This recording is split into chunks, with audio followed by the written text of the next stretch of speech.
भक्तों, आज हम बात करेंगे एक ऐसे विवाद की जो धर्म के मंच से शुरू होकर अब सियासत की गलियों में गूंज रहा है। अनिरुद्धाचार्य महाराज, जिन्हें लोग प्यार से फूंकी बाबा या फंकी बाबा भी कहते हैं, एक बार फिर सुर्खियों में आ चुके हैं।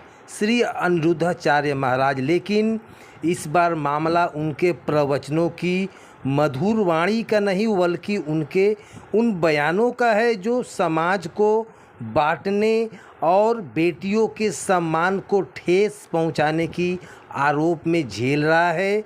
यह संसार है, न कि संसार में जो आता है या एक कथावाचक जो भागवत पुराण की कथाएं सुनाता है अब कानून के शिकंजे में फंसने वाला है। क्या समाजवादी पार्टी जो इस बाबा के खिलाफ मोर्चा खोले हुए हैं उनकी गिरफ्तारी करवा कर ही रहेंगे?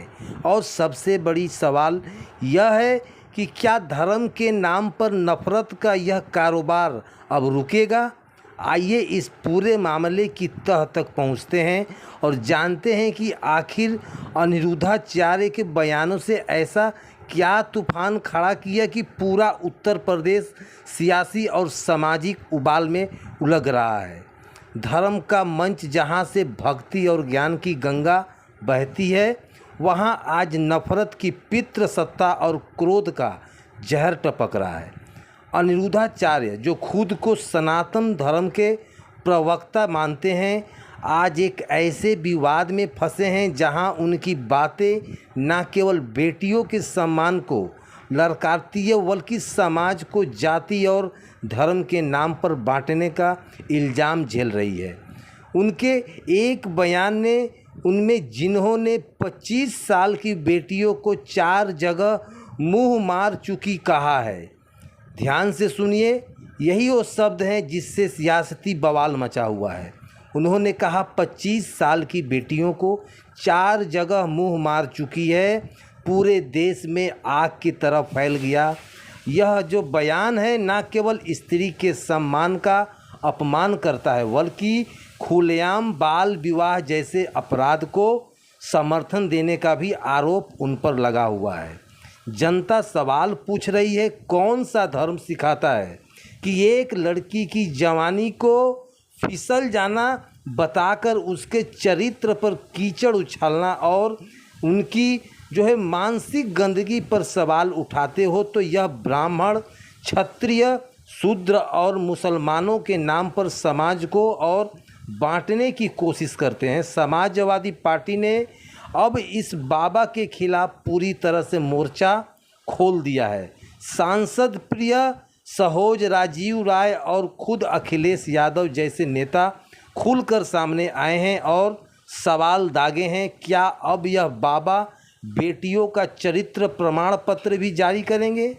क्या धर्म का मंच अब सिर्फ लड़कियों की जवानी पर टिप्पणी करने का ठिकाना बन गया है? दोस्तों, यह पूरा मामला तब और तुल पकड़ा गया जब 2023 का एक पुराना वीडियो सोशल मीडिया पर वायरल हुआ।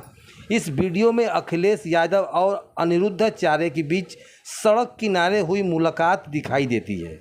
अखिलेश यादव, जो उस समय आगरा लखनऊ एक्सप्रेसवे पर गुजर रहे थे, अनिरुद्धाचार्य को रोककर उनसे सवाल किया। अखिलेश ने पूछा, माँ यशोदा ने भगवान कृष्ण को सबसे पहले किस नाम से पुकारा था? अनिरुद्धाचार्य ने जवाब दिया, कन्हैया। इस पर अखिलेश ने कहा, ठीक है, यहीं से हमारा और आपका रास्ता अलग हो जाता है। अब से किसी को शूद्र मत कहना। यह बात थी जो उस समय छोटी सी लग रही थी, आज एक बड़े सियासी और धार्मिक विवाद का केंद्र बन चुकी है। अनिरुद्धाचार्य ने इस मुलाकात का जिक्र बाद में अपने एक प्रवचन में किया। उन्होंने बिना अखिलेश का नाम लिए कहा, एक पूर्व मुख्यमंत्री ने मुझे कहा कि हमारा रास्ता अलग है, सिर्फ इसलिए क्योंकि मैंने उन्हें माफ़ी तक जवाब नहीं दिया। मैंने सच बोला, लेकिन वह मुसलमानों से ऐसा नहीं कहते कि तुम्हारा रास्ता अलग है। इस बयान ने न केवल अखिलेश यादव को निशाने पर लिया बल्कि हिंदू मुसलमान विवाद को भी हवा दे दिया। समाजवादी पार्टी की सांसद प्रिया सरोज ने इस पर तीखी प्रतिक्रिया किया। उन्होंने इस सोशल मीडिया पर लिखा, जब एक बाबा कृष्ण का नाम बदलने में असफल हो जाता है तो अपनी छवि सुधारने के लिए वह राष्ट्रीय अध्यक्ष का नाम हिंदू मुसलमान जोड़कर देश प्रदेश का माहौल ख़राब कर देता है। यही सिखाते हैं। यह अपने प्रवचनों में अनिरुद्धाचार्य, जिसका असली नाम अनिरुद्ध राम तिवारी है, 27 सितंबर 1989 को मध्य प्रदेश में जब्बलपुर में पैदा हुए। उनके पिता एक हिंदू पुजारी थे और अनिरुद्धाचार्य ने उम्र में ही धार्मिक प्रवचनों की रुचि दिखाई। उन्होंने बहुत कम उम्र से धार्मिक प्रवचनों की रुचि दिखाया था। वह वृंदावन के गौरी गोपाल आश्रम के संस्थापक, जो कि गाय संरक्षण, वृद्धा आश्रम और भोजन वितरण जैसे सामाजिक कार्यों के लिए जाने जाते हैं। उनके प्रवचन खासकर भागवत पुराण पर आधारित लाखों लोगों को तक पहुंचता है और उनकी ऑनलाइन मौजूदगी ने उन्हें पूरी बाबा के नाम से मशहूर कर दिया। 2023 में उन्होंने वर्ल्ड बुक ऑफ रिकॉर्ड्स में उन्होंने प्रवचनों की ऑनलाइन लोकप्रियता के लिए सम्मानित भी किया। लेकिन अनिरुद्धाचार्य का विवादों से पुराना नाता है। 2022 में उन्होंने एक प्रवचन में कहा था कि महिलाओं की अत्यधिक सुंदरता एक दोष है। उन्होंने सीता और द्रौपदी का उदाहरण देते हुए कहा था कि उनकी सुंदरता के कारण ही उन्हें कष्ट उठाना पड़ा था।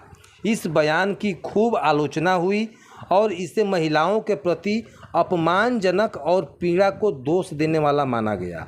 2024 में भी उन्होंने भगवान शिव के बारे में कुछ टिप्पणियां की, जिसके लिए उन्हें माफ़ी मांगना पड़ा। इसके बयानों पर कपड़ों और यौन हिंसा को लेकर भी सवाल उठे हैं। दोस्तों, समाजवादी पार्टी ने अनिरुद्धाचार्य के खिलाफ अपनी लड़ाई को और भी तेज कर दिया है। पार्टी के राष्ट्रीय अध्यक्ष अखिलेश यादव ने साफ कहा है कि जो व्यक्ति बेटियों का आदर नहीं करता वह सनातन धर्म का वाहक कैसे हो सकता है।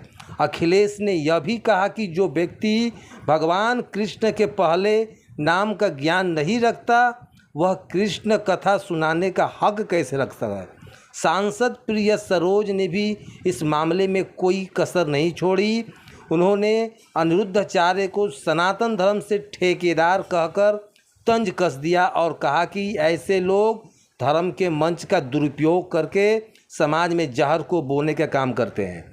प्रिया ने अपने सोशल मीडिया पोस्ट में लिखा, यह बाबा धर्म के आड़ में नफरत फैलाता है और बेटियों की चरित्र पर सवाल उठाता है। क्या यही सनातन धर्म की शिक्षा है? सनातन पार्टी के अन्य नेता जैसे राजीव राय ने भी इस मुद्दे पर अपनी आवाज़ बुलंद किया। उन्होंने कहा, यह बाबा अब कानून से ऊपर नहीं है। अगर वह बेटियों के सम्मान को ठेस पहुंचाएगा तो समाजवादी पार्टी चुप नहीं बैठेगी। समाजवादी पार्टी का यह रुख 2027 के ऊपर उत्तर प्रदेश विधानसभा चुनाव को देखते हुए भी महत्वपूर्ण है। पार्टी अपनी पीढ़ी पिछड़ी दलित अल्पसंख्याजनक रणनीति के तहत दलितों, पिछड़ों और महिलाओं को अपने पक्ष में करने की कोशिश कर रही है। अनिरुद्धाचार्य जैसे विवादग्रस्त चेहरों के खिलाफ बोलकर पार्टी एक प्रगतिशील छवि बनाने की कोशिश में है। दोस्तों, यह विवाद सिर्फ अनिरुद्धाचार्य समाजवादी पार्टी तक सीमित नहीं है। यह धर्म और राजनीति के बीच एक टकराव को दर्शाता है जो उत्तर प्रदेश जैसे राज्य में हमेशा से संवेदनशील रहा है। अनिरुद्धाचार्य के बयान न केवल महिलाओं के प्रति उसकी सोच को उजागर किया बल्कि जाति और धर्म के नाम पर समाज को बांटने का और उसको कोशिशों को भी सामने लाया।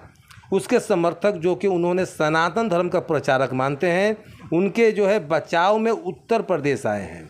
जो सोशल मीडिया पर कुछ यूजर्स का कहना है कि अनिरुद्धाचार्य को गलत समझा जा रहा है और उनके बयानों को संदर्भ से हटाकर पेश किया जा रहा है। वहीं दूसरी तरफ समाजवादी पार्टी के समर्थक और सामाजिक कार्यकर्ता अनिरुद्धाचार्य की गिरफ्तारी की मांग कर रहे हैं। एक यूजर ने सोशल मीडिया पर लिखा, इस बाबा ने पूरी भारतीय नारी समाज का अपमान किया है। क्या देश में कानून का इकबाल बचा है? कोई कोर्ट और महिला आयोग और तुरंत संज्ञान लेना चाहिए। अब सवाल यह है कि क्या अनिरुद्धाचार्य के खिलाफ कोई कानूनी कार्रवाई होगी? उनके बयानों को लेकर कई लोग मांग कर रहे हैं कि उनके खिलाफ FIR दर्ज हो और उनकी गिरफ्तारी हो, लेकिन अभी तक इस मामले में कोई ठोस कानूनी कदम सामने नहीं आया है। महिला आयोग और बाल विकास मंत्रालय से भी इस मामले से कोई आधिकारिक बयान नहीं आया है। उत्तर प्रदेश पुलिस भी इस मामले में चुप्पी साधी हुई है। क्या संविधान की गरिमा इन कथित बाबाओं की गंदी जुबान के आगे झुक जाएगी?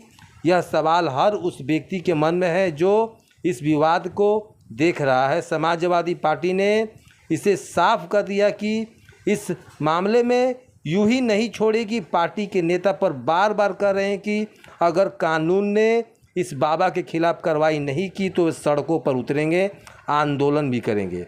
यह रुख 2027 के चुनावों को देखते हुए भी महत्वपूर्ण है, क्योंकि उत्तर प्रदेश में सियासी हमेशा से ही धर्म और जाति के इर्द गिर्द घूमती है। दोस्तों, 2027 का उत्तर प्रदेश विधानसभा चुनाव अब ज़्यादा दूर नहीं है। समाजवादी पार्टी इस विवाद को एक मौके के रूप में देख रही है।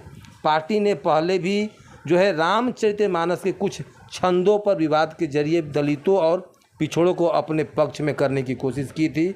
2023 में सपा नेता स्वामी प्रसाद मौर्य ने रामचरितमानस के कुछ छंदों को कुछ शब्द में इस्तेमाल के लिए अपराधीजनक बताया था। उस समय की अखिलेश यादव इस मुद्दे को उठकर बीजेपी को घेरने की कोशिश किया था।